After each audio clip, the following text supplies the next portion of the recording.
Why the ClickUp app is not working properly? Today we will discuss the complete details. Don't skip the video, watch the full video. Hello guys, and welcome back to my YouTube channel Shaem Tech BD. Today I will discuss how to fix ClickUp app very slow. I have a request. If you are new to channel, please subscribe and stay with us. Open settings. Open the date and time settings. Tap Set Time Automatically to reset time to whatever location you are currently at. Click Back. Click About Device. Click Storage. Then click Cleanup.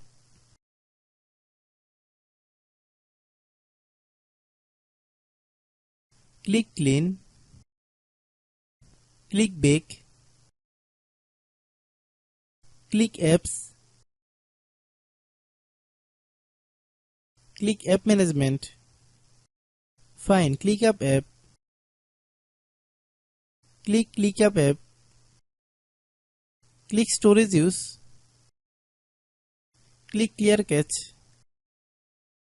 Then click Clear Data. If you clear data, you will need to relog into your account. Then click Delete.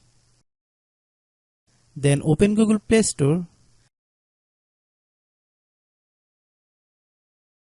Then search ClickUp app. Click ClickUp app. If you get any update, please update. Hope your issue is resolved. If anyone still has problem, it might be a server problem. Please try again after a while. Hope you understand. I have a request. If you are new to channel, please subscribe and stay with us. By watching my tutorial for more tech videos, you can subscribe.